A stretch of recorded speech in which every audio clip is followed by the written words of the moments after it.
and gentlemen, we are filming here on June 17th, but you're listening here June 19th, and it is time for 10 Cent Beer Night, official sports show at FifthDimensionRadio.com every Wednesday, 7:30 to 8 to 9, 7:30, 8:30. 8:30 p.m. Eastern Time.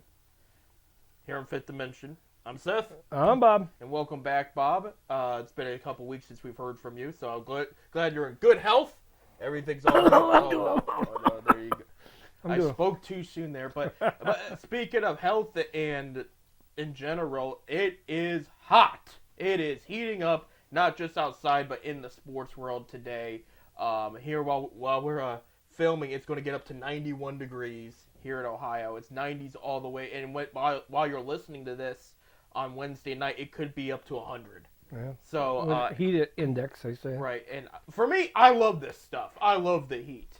And I bring up, too, because this is where the best part of the baseball season really takes off. It starts getting hotter. It starts getting nicer. The kids are out of school. Parents are taking those kids to the ballpark. And the season is starting to take shape and form here. And a lot of injuries, a lot of returns, a lot of things to talk about. We'll kick things off, of course, with the local team, the Cleveland Guardians. Went 2-3 this past week. I told you last week the schedule was going to get tougher. They split the series against Bob's Cincinnati Reds. If you're watching this on video, he's wearing red stuff. My Reds are doing good. I told you, in 1 week, remember, last show you did, they were in last, and then they bumped up to second within a week. So I told you, they were going to turn it around. Just got to hold tight, especially that starting pitching there. But, yeah, Guardians split the series against the Reds, and then they lost the series 2-1 against the Blue Jays in Toronto. And so it's, it's kind of like, okay week, not bad, not their worst week, not their best. I'm looking ahead, and I told you guys that the schedules get tougher. So they got the day off today on Monday. Tuesday, Wednesday, Thursday is a 3-game series at home against the Seattle Mariners. And Seattle's 43-31. They're playing very well. They're first place in the American League West. This is going to be an interesting series. Now, they stay at home in the weekend series. Blue Jays come to them this time, okay? So they could look for events that MLB Network has picked up Saturday and Sunday's games for that one. But, yeah, the Toronto Blue Jays, who, again, they're so not where they want to be at this time of the year, but they're playing a little bit better. I think they're 13 games behind 13 games behind the Yankees. Yeah, we'll have the updated stuff here soon. With the Mariners, it's like the pitching's been pretty solid. The hitting's been really good. They got a good young hitting team. So Cleveland's got to watch out for that. With the Blue Jays, I mean, they're going through some changes. They did cut Kevin Biggio last week. Designate him for assignment and then turn around and trade him to the Dodgers. So, I mean, they're walking away from certain players, and they're giving other players a chance. So we'll see what happens there. I will note, as people may not know, in the Blue Jays series, they did not have Jose Ramirez. His second child was born, so he left to be with his woman and their new child, and he should be back for the series against Seattle. Yeah. Supposed to be back Tuesday night. Right. They did call up Joshua Rodriguez to fill in for him there, the outfielder that was killing it in AAA Columbus. I actually did not see how good he did there. I'll be honest with you, I didn't get to watch any games this week. He did not play on Sunday, and let me see. He didn't play at all. he was on the bench. He was just a filling. Yeah, they had Daniel Schneemann. That kid is playing well. Yeah, he was playing third while Jose was gone. He can pretty much play any position, they said. Yeah, I mean, that's a good utility guy right there. And they said that about Jose back in the day, too, until he settled in on third base. Because remember, I was thinking about this the other day because we were talking about, me and somebody were talking about Tribe players when they came up. Jose was a shortstop originally because I forget who at the time, somebody went down with injury, and people thought Lindor was coming up early. They said, the star-studded Lindor. They didn't want to rush it, but Jose was doing well in Double-A Akron. They called him up instead, And he started out okay, a lot of speed, but his bat didn't really get going right off the bat, pun intended. Um, and then for a while, so he was at shortstop, he was at second base some of the time, and then remember 2016, Brantley gets hurt. They move him to left field. Yeah, I remember playing outfield. Yep, and he played left field most of that year, and then eventually he found home at third base. It just happened to work there better. And so, I mean, this guy, he could pull off a Jose and just, move around for a while and then find a position that he really thrives in and feels more comfortable in. But that, again, that's just, it's early in his career. That's just speculation right now. Going to the standings real quick. Guards are still in first place, 44-25. They are 5 games ahead of the Kansas City Royals, 41-32. Kansas City did not have a bad weekend. They did take one away from L.A. in their series, but then dropped the last 2. But didn't play bad, so they're right there in the mix. The team that's coming on right now is Minnesota. Yeah, I was about to just say, yeah, you're right. 40-32, 5.5 games back. I mean, in 1 week, this standings could be completely different depending what happens. And then you have the Tigers 34-37, 11 games back, not too late in the season. And White Sox, who, believe it or not, have played well of late. 19-54, 27 games behind. I mean, I think they won the majority of their games last week. So, and a lot of guys are looking at their pitching. I did hear, because you're going to hear trade rumors, Bob, and we talked about it. And the Guardians need a pitcher. Right. We need a starter. Well, I guess they're looking at Crochet, who, for the White Sox, good strikeout guy, good lefty, hard throwing. Him, and I guess Lewis Roberts' name has popped up too. Yeah. Because they want a starter. Chicago's going to end up having to unload here pretty soon. Right. And for a complete rebuild. Yeah, it's going to need to happen. But the Guardians definitely need starting pitching. This trade, who are we going to give up? I don't know. They got some guys in the minor leagues to give up. Yeah, I know, but I know one guy that's been talked about. That, of course, I don't think Cleveland will do it, but a couple teams have come up and said about Naylor, Josh. Oh, because of his contract coming up and stuff like that. I don't see them moving him. I mean, they can't afford to move any of their big bat pieces right now. Right, but I'm just saying, he's the one. A couple teams have said that they'd be interested in a trade if Naylor is available. Right. I'm sure they would willing to dish out something decent. He's favored to be the all-star first baseman right now, so I just don't see that. But we'll see what happens. I mean, with this team in this front office, you don't always know. I mean, it's been I almost say it's almost a miracle to this point that they've played so well. But I'm shocked. Right. I think it's a mix of because I think Fox doing a good job. I think for starters, but the other thing too is, and for the record, they have played well against good teams, but they've played the bottom of the barrel both the American League and National League at this point. So they're playing now the better teams going forward, and that's going to be the test. I think it'll be okay. Yeah, we'll see. And again, and you can't count them out. Right. Like last night, they were getting beat up pretty good. They came back. I mean, they lost. Yeah. But they scored 2 runs in the 9th, 2 runs in the 8th. I mean, they're scoring runs. Right. The Grand Slam cost them. Right. Of course, also in that first inning, they didn't send Kwan either, and that fly ball to center field. Right. That he probably would have tagged and been able to score, and that could have tied the game. I mean, it wouldn't have been a tie game. Now. Right. So somehow it was bad base running, but hey, it's still early. It happens. Let's see. They've played. I'm trying to do the math here. They've only played 69 games so far. They're 43 and 20. What is it? It's a 43. 44 and 25. Yeah, 69 games. Yeah. So I mean, they haven't even played half the season yet. So I mean, there's still plenty of ball left. 90 games left. Right, absolutely. In the American League East, the Yankees are on top 50-24. A game and a half back at 47-24 are the Baltimore Orioles. 12 games back are the Boston Red Sox at 37-35. That's interesting how much they've dropped out of this. Blue Jays are 35-36, 13 and a half get back. And then the Rays. That's to me, that's kind of a shocker. 34-38, 15 games back. They didn't have a terrible week last week either. They lost a series and then won a series. Again, they're going through some changes too. A lot of injuries with that team. That's why they're not where they were last year. And then just a lot of issues in general. But I mean, they still got a lot of good prospects coming up, and the future of the Rays is still bright. It's just this year might be a down year, but we'll see what happens. In the American League West, we mentioned the Guards are playing the Mariners. They're in first place, 43-31. 8.5 games back are the Texas Rangers, 33-38. Max Scherzer expected to make his debut this week as long as everything goes well. 9 games back is the Houston Astros at 33-39. Anaheim Angels are 13.5 games back, 28-43, and Anaheim Angels are 26-48, 17 games back. It's been a rough ride for Oakland at this point. I will mention, too, for the Yankees, first place Yanks, making his debut, Garrett Cole, this Wednesday. He's expected to make his debut. So, I mean, there's some guys right there coming back, some big names that could change the game going forward. As long as they stay healthy, though.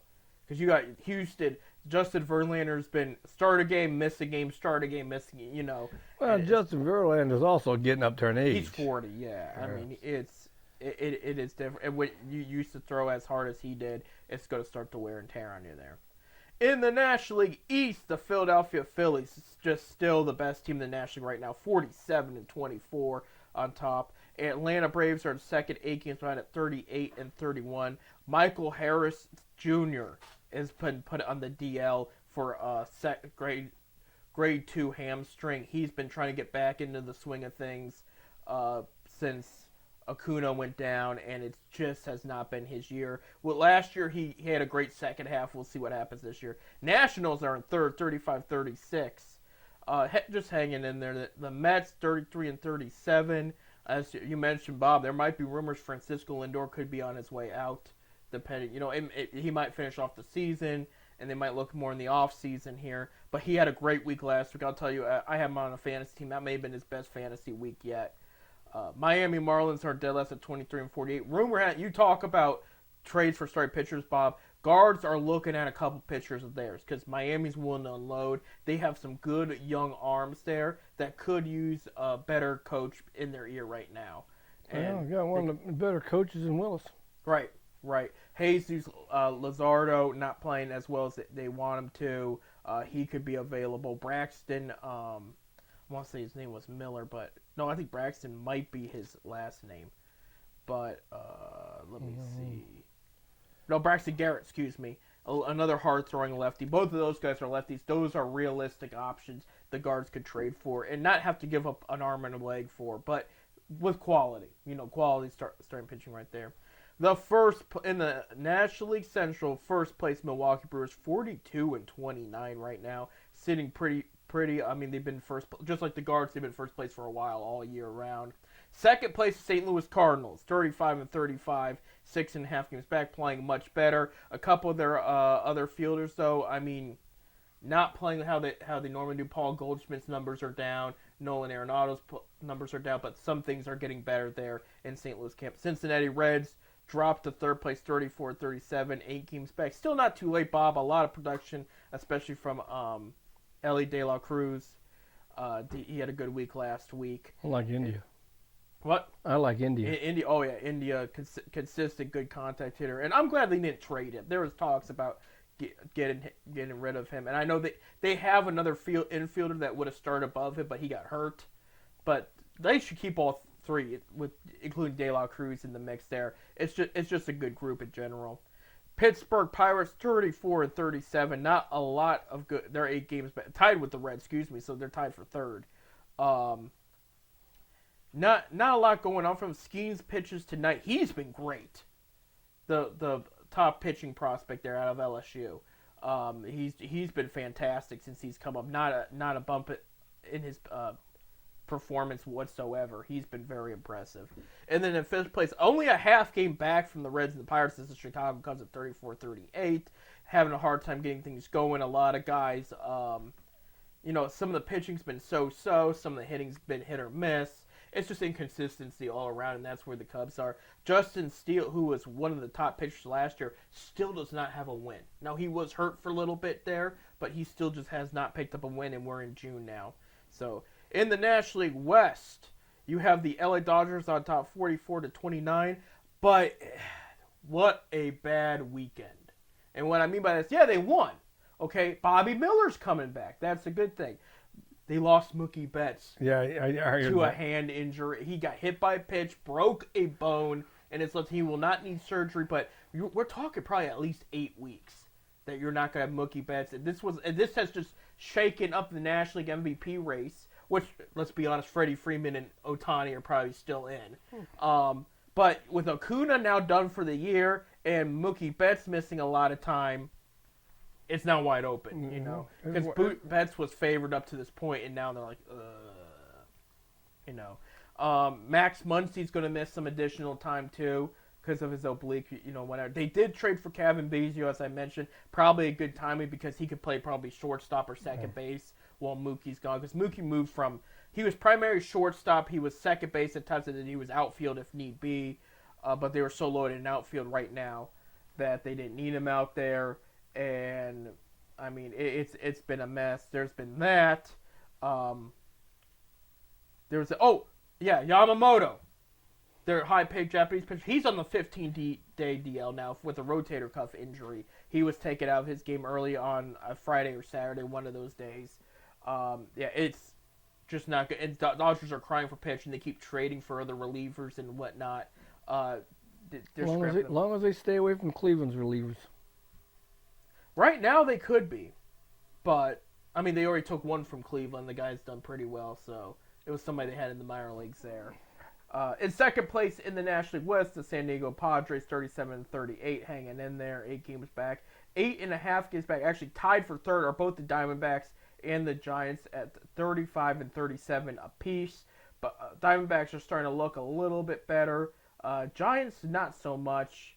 It's been kind of weird over there. And then the Rockies, 25-46. I'll be curious to see if they do anything at trade deadline as far as unloading talent goes. But we're starting to get it. I mean, it's still play ball. Like we just mentioned, Bob, they haven't played half the season yet. Right. They still got 90 games left. But we look at what we have. You know, guards have played well. They're in first place. We got to give their due diligence. But I I would have never thought they'd be in first place this come June the 17th. I didn't think so, but I did have Kansas City playing well at this point. That was the one thing I did call. I thought Orioles would be a little. I mean, they're not bad. Don't get me wrong. They're doing better than the guards, but I thought they would be in first right now. I thought. Well, if you remember our predictions, I had Minnesota winning the division. Right. Now they're starting to play. Right.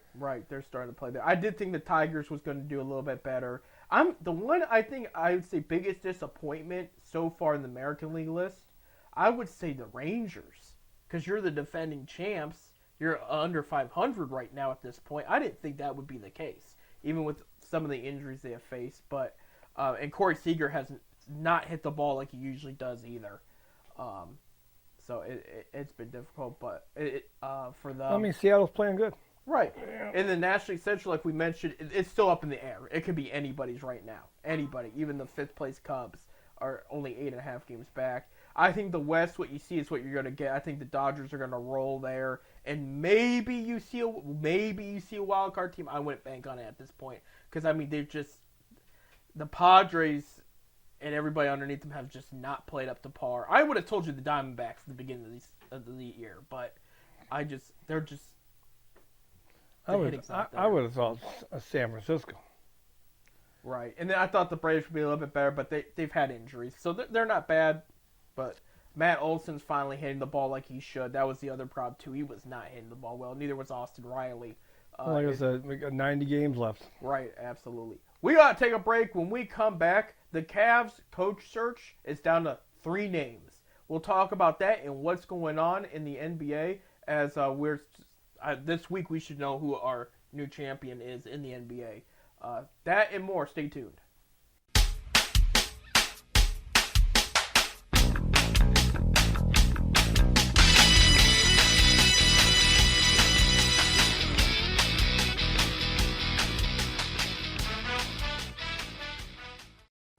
Welcome back here to 10 Cent Beer Night here at Fifth Dimension Radio.com, the official sports show of the station.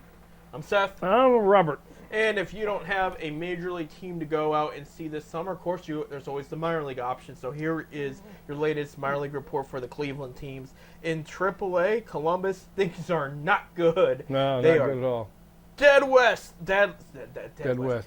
dead last in the International West Conference, 29-39, and it's just not good. They're just not playing very well. On top of the divisions here in the International West, Omaha, who Kansas City has, is 47-20. So Kansas City playing really well. They've got backups should there need be in AAA, and they're playing very well down there. And then this is going to be encouraging for New York Mets fans in the International East. Syracuse Mets AAA team is 42-26. Probably should start calling some of those guys up. They're just, it's just not good in Mets territory. For the Eastern League in Double A, Akron is in second in the Eastern South. So we start a game behind. The last 12 games are 5-7. Yeah, it's played it consistently. They're 35-28 overall. They're behind Harrisburg, which is Washington's team. I got to hang out years ago when I worked for the Rubber Ducks. I actually got to be in the Washington dugout during a delay, and I got to stand next to Bryce Harper's brother. So that was kind of. Was you wearing the arrow? I mean the orbit? No, I wasn't. No, I didn't walk in their dugout with that. We were getting ready to do one of our between inning things, and we were behind the dugout, but we actually got to be in the dugout during because like it was just cooler and the players didn't care. We didn't stand in the middle of the dugout or anything, but we were just on the edge there. But yeah, I got to stand next to Bryce Harper's brother. Nice guys, nice coach, nice team. Again, I don't know if it has the current coach. This was, 6 years ago when I worked for them. If you're watching this on video, that's where I got all this gear right here. The 2016, the All-Star game. Yep, that's where it came. This was an extra they were giving away. We were there for the Home Run Derby that year, if you remember. Yeah. That was a whole lot of fun there. Bradley Zimmer, former Cleveland prospect, was in that Home Run Derby there. For the Eastern, for the other division, the Eastern League, the Yard Goats in New Hampshire, Colorado. See, I didn't know Colorado that was their team. 34-28, but yeah, that's a great name. I love some of these names. Right, absolutely. Because I would love to see Akron as the Canal Rats, though. Right, there you go. Yeah. For in the Midwest League Single A for Cleveland, the Lake Erie Captains, first place, 38-25. They're 4 games ahead of second place there. Speaking of former employers, my former employer, the Fort Wayne Tin Caps, are in last at 27-36. In the Midwest there, Milwaukee's Single A team in Wisconsin. It just says Wisconsin. I don't even know exactly where these guys are from or what their name is, but they're 40-23. Let's see. In the California League, we don't have anybody from Cleveland there. No, the next one would be the Carolina League. Yeah. Lynchburg 35-28. They're 4 games behind first. They're in second place there. Where's Myrtle Beach? Myrtle Beach they are in third in the Carolina South. Okay. And they're 27-35. When I was in Myrtle Beach a couple weeks ago, we went down and caught a game at the Myrtle Beach Pelicans. Right. Chicago Cubs. In first place in the Carolina North, ahead of Lynchburg, is a Carolina team. It's Milwaukee's. So Milwaukee's got some good things going in their minor league system. For Carolina South, first place is Kansas, and that is Chicago White Sox. So good things for the White Sox is good things are coming up. That's just only in Single A, though. Because they could use all the good mojo. Do they got any pitching? Send the pitching up. They need something. They really, really do here. So in basketball, Boston Celtics are up 3-1. Okay, crazy stat you want to hear, Bob? Celtics are up 3-1 in this series. Okay, they were up 3-0, but Dallas just recently beat them. The scores combined, Dallas has scored more points than they have this whole series, but Boston's up 3 games. Well, they blew them out in game 5 or 4. 4, yeah. They blew them out. Yes. But then again, could it have been that they just didn't want to win it in Dallas? Right. I mean, I don't know. Well, game 5 is tonight. By the time you hear this, and you it's already in know the Boston. results. Yeah, it's in Boston. Boston could end it right here. I'm cheered for Boston now because I don't want anybody to beat the Cavs' comeback record. So I'm cool whenever Boston decides to win. It's a done deal. It's over tonight. You think it's over tonight? Yeah. If it's not over tonight, they can play Thursday. If it's not over Thursday, they could play Sunday. So this week, going into this weekend, we will know who the new champion is. So the Boston Parade could be this weekend too. I mean, it'd be number 18 if they win tonight. Right. I mean, and here's the thing too. If Dallas did not win the last game, they have not lost since Cleveland game 2.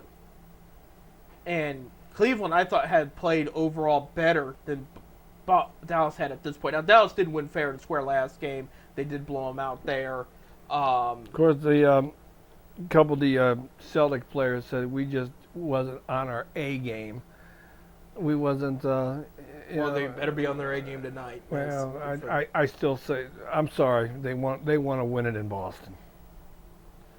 That could be true. I'm not going to rule that out, but you always want to win a championship in front of your home crowd.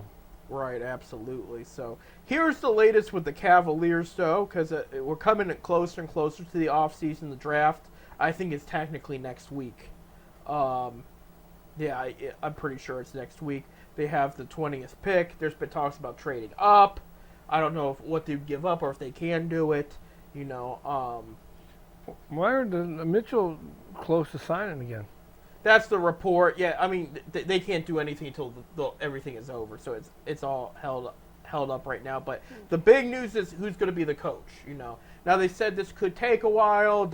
We've heard everything. It's now down to 3 names. Okay, so here is the 3 names here. Warriors assistant coach Kenny Atkinson. You have Pelicans assistant coach James Borrego, and you have Timberwolves assistant coach Micah Nori.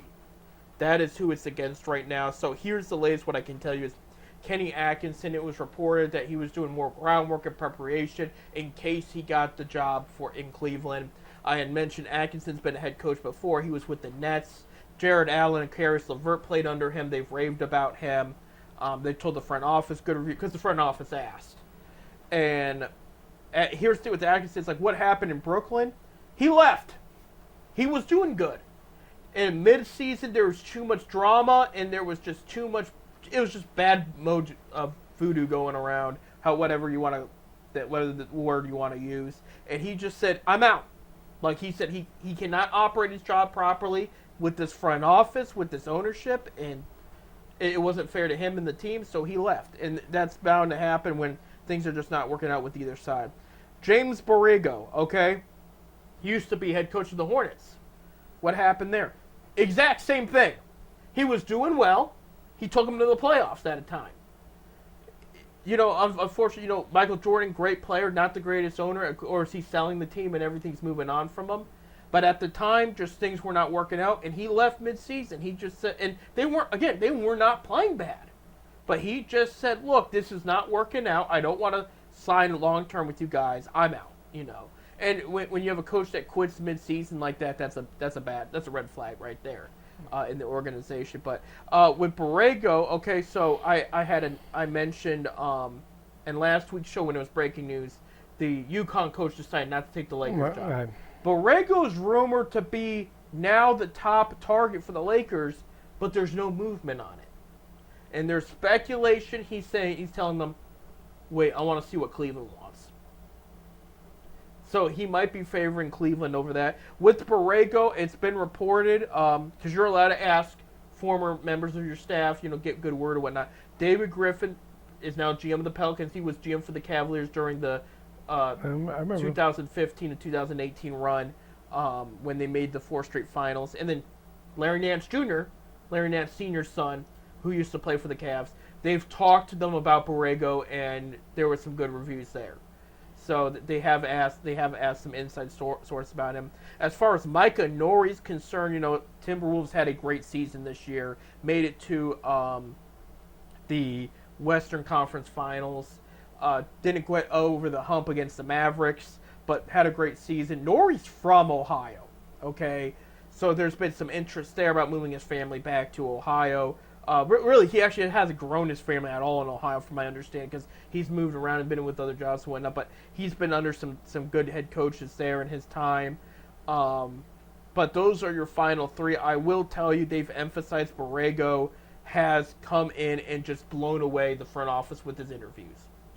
And what I find more interesting is between these three guys, it's like, okay, so what is their specialty as coaches? These are offensive-minded guys, all three of them.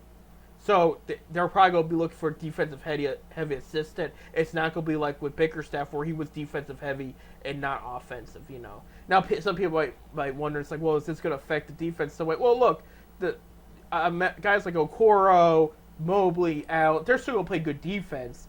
It's just they're going to emphasize more heavily offensively, and that's what Ty Lue was. That's what we've had some other coaches. David Black? Black was more I would say he was more offensive there. I'm not sure if Beeline necessarily was. I know he was short-lived. Mike Brown was defensive. Byron Scott was offensive. So it all just depends, but that's what they're looking at. That again doesn't mean it's a lapse on the defense side of things, but if you have to remember who also are offensive sided coaches, Jason Kidd of the Mavericks. I can't really say for sure if the Celtics coaches either or. They got a good balance there. I will tell you, Steve Kerr for the Warriors, offensive, you know. So this could go into Cleveland's favor. The latest as far as the roster goes, because people are like, what kind of moves will they make, this and that. In all the interviews with the potential new head coaches, they have mentioned we're not splitting up Mitchell and Garland. And then a report came out yesterday. Mitchell told the Cavs, you better keep Jared Allen. And the Cavs have no interest in moving Evan Mobley. So the core four is going to stay. Yeah. That's what, and rightfully so. You know, and some people are probably sitting here wondering, like, well, Seth, the past couple of weeks you brought up LeBron's name. How does this work? LeBron took a pay cut every time he left. Whether he left down to Miami, he left back for Cleveland, he left to LA, he took a pay cut. It's realistic he takes a pay cut to join this team here for his last 2 years, and get a chance to win. I see it. Yeah, I mean, I see it happening. It's realistic. Now, would they trade more guys to make a move to clear up some cap room? I wouldn't rule it out. I mean, today's his birthday, so I don't want to put down. But George Niang, he didn't show up in the playoffs like they wanted him to. Max Strus, great player. He overall was an impact player, but he did not have the numbers they were hoping. And they're paying him good money, mind you. And on top of that, you know, you got some guys on contract year. You got more of a younger core off the bench with Craig Porter Jr. You got Imani Bates still there. I mean, I know he didn't really play. I hate to say this, Bob, but with Bickerstaff now gone, Dean Wade could be a potential option to move. Just to clear stuff. I mean, it's realistic. They could keep him too. You never Altman likes to keep a foundation, which is the right way to do it. So he might say, "Look, he's part of our foundation. We're going to keep him." But you don't know. If they get rid of Dean, I'm done. He's going to be done if they get rid of him. I won't root for the bums if they. I'm just kidding. Yeah, I know. I'm a big Dean Wade fan. Right, and he could stay. I don't know. I know Altman at the end of the day is going to make the right decision, but they do need a coach here that fits, and they do, I think, need some help. And there's no denying if they could get LeBron for the right price, it'd be a good one for both sides, you know. But I do think I got a feeling that UConn coach, and I can't think of his name on top of my head. Well, if LeBron comes back, if he would come back, Love's right behind him. Oh, they're already saying Love's going to decline his option. A rumor came out last week he's targeting Cleveland already. But I think LeBron and Love would like to retire in Cleveland. Yeah, Dan Hurley, UConn coach. I'm wondering if part of the reason he denied the coach job. Now, other big name college coaches have denied the Lakers before, including Coach K. I wonder if he asked, "Am I guaranteed to have LeBron?" And they said, "We can't guarantee that." I mean, again, LeBron's agent has said he is a free agent. That has come out. We're going to see when the NBA draft. When you say when is it? It's next week. We're going to see if a certain person gets drafted, right, and who he goes with, if he gets drafted. And I really believe he's going to get drafted. We're talking about LeBron's son. Right. there's a chance he also doesn't get drafted there. And again, and we'll talk more about it next week because the draft is next week. But Enrique Freeman, Bob. I mean, his name has popped up as now a second-round pick. Yeah, absolutely. And they're talking about mid-second-round pick there. He was predicted to go undrafted all year. Now they're saying no, his stock has risen. He's caught the eye of a lot of teams now. Well, he had a great NBA Combine. Right. Right, he did. And, he averaged like 17 points a game, and I think it was 11 rebounds. Right. He had, more double-doubles from the guy, like he did in Akron here. I mean, I think if he gets a little bit more weight on him, because he's not really a big... No, he would probably be a short power forward, or he might move him to small forward. Because he's got the size for small forward, and he's got an accurate shot too. It's just he shoots like a big man. It's a long stroke. It's accurate, but it's a long high stroke. I just want to see him get drafted. Here's a boy that came to Akron U as a walk-on. Right. He walked on. Nobody, no scholarship whatsoever until later on, because they gave him a scholarship once he made the team. Right. So like that, and there's a kid that, like I said, nobody even looked at him up until he walked on Akron U. Right. Out of Cleveland. Right. It's been a fantastic story up to this point. And I would love to see Cleveland take him. Oh, I would love it too. That's what I'm watching. They're talking about trade, but I said they could trade back into the second round too. But the prospects Cleveland's looking in the first round are great on paper. It's an interesting draft. It really is. Top 10's predicted to be mostly European players. In Europe, there's just better prospects than there has ever been. And Cleveland's targets. I wonder why that is. I don't know either. I mean, it's an American sport. Right, and in the past that has not worked out. If you can, I bring up the 97 draft or maybe 98. Where the Cavs passed on Kobe for a kid out of Romania and then later drafted Z. So they drafted 2 European players. Z worked out, but the guy out of Romania did not at all. I mean, he was like Anthony Bennett. He barely played. It's just like the European players are getting better and better every year. Right, and you look at Luka Doncic and Nikolai Jokic, too. Jokic's a 3-time MVP. Doncic has played out of his mind in the playoffs. I mean, if you get the right guys, it works. Giannis Antetokounmpo. Greece. I mean, it's been insane what's come out of Europe of late. But, yeah, we'll look more into the draft next week. We'll have a special draft show. And, again, Cavs have a first-round pick there. We'll see if anything becomes of it here. We got to take a break. When we come back, there's been some minor Browns action. We'll bring it up with that as mini camp comes to a close. Training camp a month away. So we'll be talking about that. Stay tuned.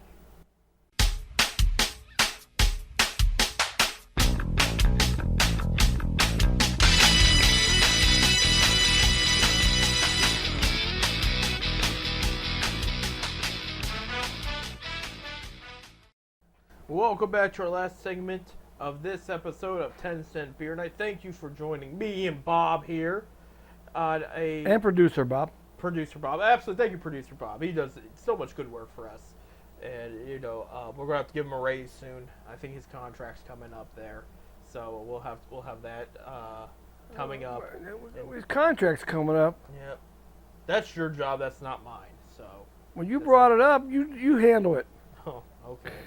We'll do it later for sure. But anyway, we do have some breaking news. Something very interesting. So, anybody know the HBO NFL show Hard Knocks? They stay with the team for a while. They're watching them, and they've already picked their one for this. It's usually summer training camp. And a couple of years ago, they added Hard Knocks in season. So if a team's like really hot or something, they did the Dolphins a couple of years ago. I forget who. I think they did the Falcons last year. And they just and the Falcons were not red hot, but they did okay enough that they got picked up. And so they're just watching them in season, had cameras on them during practice and during games and everything. So I forget who they picked for this year. I'm tempted to say it's the Vikings or somebody for the summer. Who I don't really watch it, to be honest. Mid-season they're doing something different, and this is going to affect our boys. AFC North Hard Knocks mid-season. They're doing the Browns, Steelers, Ravens, and Bengals all in one in the mid-season. So our Browns will be part of Hard Knocks midseason, but they're going to be joined by their rivals. So it's going to be interesting. And I don't remember the schedule at heart, but I do remember late in the season they do play everybody in that division at a time in a row. I know they play Steelers twice in 3 weeks or something like that. There's a bye week in there. Steeler game should be the first game of the season, the last game of the season. I would almost say that for the Bengals, but I don't think I think the Steelers and the Browns rivalry is a lot bigger than just because of Ohio. Right. But you only got an hour and a half difference to Right. 3 hours. Right, absolutely, and it's been longer too. I know they have a Thursday night game against Pittsburgh, and then I think they have a Sunday night. I think they're both prime time. I'm gonna have to look at that Well, again. that's a rivalry. Right, absolutely. Let me see. I'm gonna pull up their games right now because their preseason. I mean, that's one of the biggest rivalries, and probably next to the Giants and Eagles.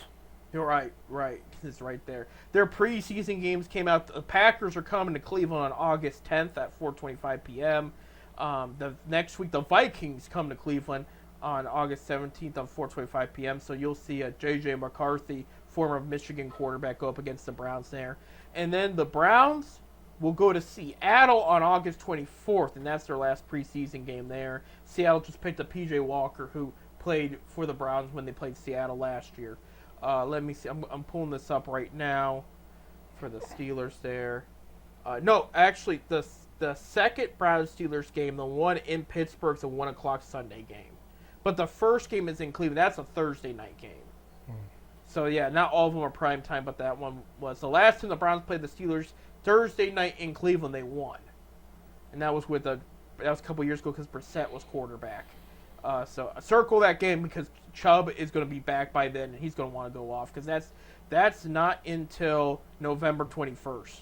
So he'll be back by then. Yeah, that's going to be interesting. So yeah, Hard Knocks, and let me see when that is. What we're looking at. While we're looking at that, there was some drama with the Browns over. Let's see, Hard Knocks original series. Does it December 3rd? Oh, so You gonna get us tickets for the game? they will be playing probably the Steelers at least, yeah. But that month they play they play the Steelers on December 8th, and they play the Bengals on December 19th. So there's a chance they have, and they play the Chiefs in between those two. So there's gonna be some good games by the time they're in Hard Knocks. I already have tickets to a game. Plus, the tickets went up in price, too. But, yeah, the drama was in mini camp. Amari Cooper didn't show up. He was fined for not showing up, but it has to do with everything with a contract. And this is why this is difficult. Like, is it overblown Browns media? Usually, yes. In this case, I will say no, because here's the thing. Amari Cooper is the kind of guy, he's similar to Nick Chubb. Winning means more than anything else. If they're not winning, he's not happy. It's not all about statistics with him. It's about winning, He likes this team. He wants to stay long-term. However, one of the reasons the Browns picked up Jerry Jeudy and signed him long-term was I don't think the Browns anticipated keeping Cooper long-term. And Cooper's he's getting up there in age. Yeah, okay, he was awesome last year. Don't get me wrong. And I think he's going to be awesome this year. He will play. But as far as the contract situation is and what these other wide receivers are getting, I don't think they're going to dish out that money to him. Again, he's getting up there, and he's entering his 30s, which is old in the NFL. It's not old in real life. It's not old in baseball or basketball. But in the NFL, that's considered old. And you're looking ahead at Jerry Jeudy. You got Tillman. You have Cedric Tillman. Excuse me. You have Thrash, who they just drafted this year. You have David Bell. You have, I'm pulling up the rest of it because I'm at Elijah Moore. I think that's going to be the foundation of their wide receiver room there. I'm pulling this up just to see, make sure I didn't forget anybody. David Bell, Cooper, Jeudy. I'm thinking long-term guys here. Gerard Thrash, Cedric Tillman. Yeah, Michael Woods label, but yeah, I think that's what the guys I've mentioned, are going to be the primary wide receiver core for the next 3+ years. Okay, I don't think Cooper's in that discussion. If they can get him for the right price, I think they will. But they're not going to just dish out that money to the guy right now.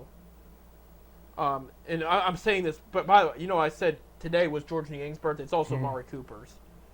He just turned 30. Happy birthday. He turned 30 today. So, I mean, I'm not sure what that means there. He's going to show up and play. I almost guarantee it's just the kind of player he is. He's not like Odell, who was all about stats and the money. This is a guy that, again, winning does mean much, much more to him. And he likes being around this team, and they know they need him. And that's the thing I will say, too. Despite everything going on here, they do need him. I mean, he's the center point of their wide receiver room right now. But they added Jared Jeudy to spice things up and just help load on more with what they have. And it was a good move there. But as far as the Amari Cooper thing goes, I do find it interesting. He didn't show up at all. He got fined for all 3 days he missed. Aside from that, how did minicamp go? It's minicamp. It shouldn't be over-exaggerated, but I will say it was nice seeing Deshaun Watson throw the ball like normal. That was probably the biggest high point. Nick Chubb was there doing some running and walking drills. I wouldn't say drills, but exercises. He's not quite up to drill form yet, but they said he is progressing. He's ahead of schedule. He's doing well. So they're going to keep an eye. But I mean, they got a good running back group for now. Who we open the season with? The Browns? Yeah. That is against the Cowboys at home. That'll be Tom Brady's first game as a broadcaster. Yeah, I heard he just signed for $10 million to do the broadcasting. Right. And he really needs some money. Yeah, really. And that's the interesting, Bob. I don't know if you heard, but talking about the NBA, next year's going to be the last year with TNT. Because they're doing ESPN, Amazon, and well, eventually they're all going to be these prime networks that nobody's going to have because we can't afford it. Right. They're going to split the group up from the TNT special. They're not sure about Shaq or the others. Charles Barkley did say this is his last year on TV. Coming up. Not this year, but next year. Yeah. He seems to like the group he works with. I don't think he's looking for a change necessarily. I like Barkley. Right. Well, I like that whole group, and that's what's disappointing about this is Barkley tells like it is. Right. And I think that's ESPN is known for dishing out people that do that. If you remember, I can't remember. It's gonna hurt. Do you remember the Sunday Night Baseball crew they had? There was a former player, second baseman for the Phillies. And I'm trying to let me. Well, it wasn't Larry Boa. I don't remember that. Let me see. Joe Morgan and. Oh, Joe Morgan was the second baseman for the Cincinnati Reds. For the Reds, and Steve Phillips. Do you remember that duo that was on ESPN? Yeah, I remember. Yeah, I mean that's partially why they didn't get renewed. They were opinionated and didn't care what anybody thought about it. And these guys weren't extremists. They weren't over the top. They were honest. Well, I'm all for opinions. Yeah. As long as you're not biased for any certain team you're broadcasting with. I mean, you can't favor one team over the other when you're broadcasting. But if you feel somebody needs to be talked about, do it. Right. And that's what they did, and that's what. What I like, I'll tell you what. Go back to the Guardians broadcasters, both the television and radio. If the other team does a great play, they mention it. That was a great play by so and so with the Rangers or the Blue Jays or whatever like that. That they're not, they give. You can't just. I don't know. You can't be biased with. If you praise one team, you got to praise the other one. Right, there's a level there. You know, you can't make it clear that you can't be Joe Buck, who has Joe a Buck's favorite, an idiot. Yeah, who has his obvious favorites. You can tell he hates Cleveland. It's simple as that. Right. Yeah, NBC, ESPN, and Amazon is going to have the NBA and the WNBA there. Tell you what, the NBA is starting to draw. I mean, the WNBA is drawing fans. I mean, yesterday you had the big game, and I say big in quotation marks, between Chicago and Indiana, Caitlin Clark versus Angel Reese. Both teams are terrible this year. That's the honest truth. Like, But they had a viewership rating of a bunch. yeah, It's like the highest ratings that the WNBA game has ever had. They had the rematch of the WNBA Finals. LeBron and his wife were there, along with Bam Adebayo of the Heat and Damian Lillard of the Bucks. LeBron, his wife was at the game. Well, they were at the Aces Liberty game, yeah, and I think this was in Vegas there. They were at the game there, and then yesterday. But yeah, again, Indiana won. That was their fourth game they won, and Chicago's won 5. To put in perspective, I think they've at least played 15 or 17 games by now. Yeah, it's been, and my fantasy teams are doing well. My women's fantasy team. So You got a women's fantasy team? I have 3 of them. They're doing one. 2 of them are undefeated. You got Clark on one of them? Nope, I was not able to get her, but I got. Oh man, you didn't get Clark. But I got a Jaya on one of them. She's the best one. The Aces forward. She's the best fantasy player right now. I mean, I think Clark got snubbed with the Olympic thing. That was an interesting situation, but they felt, and I'll defend the Olympic team for a sec. I ain't going to defend them. Clark's great player. She will get better. But if I'm looking to win, do I want a rookie? And I know the NBA, the men's team takes a lot of rookies because a lot of the vets don't want to play it. Well, the other rookie made it. The girl from Chicago made it. Angel Reese they put on? I didn't see that. She's on the Olympic team. I thought you were talking about the girl from LA. I was like, well, she's probably the favorite to win the Rookie of the Year right now. But I mean, she's on the she made the Olympic team. Clark's the one that really. You know what? The other one I've never heard of. I always heard of Clark. Angel Reese? Yeah. Yeah, she killed it in LSU. She beat Caitlin in the finals. But it was always Caitlin. Caitlin this, Caitlin that, Caitlin. Right. I mean, she's the one that brought my attention to the WNBA. The other one, I don't even know who the other one is. She's good. She's averaging a double-double right now. Well, you know what? So, but yeah, Caitlin's doing well. But again, both teams are just terrible. They're going to just need another piece. If I'm Indiana, why not just tank and get another first overall pick? Because then you'd have Caitlin Clark, you'd have Boston, who you got last year, who's a good player. I can't believe what these girls are making. It's going to get better, but you have to have ratings go up. That's what people have to understand. This isn't like, oh yeah, screw women's sports. No, it's how many are attending the women's sports, how many are buying merchandise. Now it's catching on. People are digging women's basketball. Hell, I'm even digging it a little bit more. I'll admit it. I'm not sitting there watching the games. I'll admit that. We need to bring back the Cleveland Rockers. Right. Bring back a Cleveland team, Well, because we had the Rockers in the WNBA at the beginning when it first started. Right. Well, why did we lose them? Attendance. Nobody really cared, I did see the Charge moved again in Cleveland. Where'd they go? They're going to go somewhere else in Cleveland. They need to move McCann. Yeah. Well, yeah, I agree. But yeah, Huntington. I guess they're going to knock it down. But the Wolfstein Center. Yeah. They're going to knock it down. They're doing something with it, but yeah, the team can't play there. That ain't a bad. I don't know 100% what's going on there, but what I do know is, Bob, the mini camp is over. Browns are in good shape right now. I mean, it's mini camp. Everybody's just going to hype it up. Wait till training camp comes, and then they're going to throw baseball away like they always do, and just talk about. But I love my Brownies. I love the NFL, even with it being some of it planned and whatnot. But it's like summertime's for the boys of summer. I would say the girls of summer are the WNBA. I'll give them a nod there. But it's like the boys of summer in the baseball field. That is their time. Well, to me, there's 2 seasons. There's winter and baseball season. Right. And other sports. I follow football when the last pitch of the World Series is done.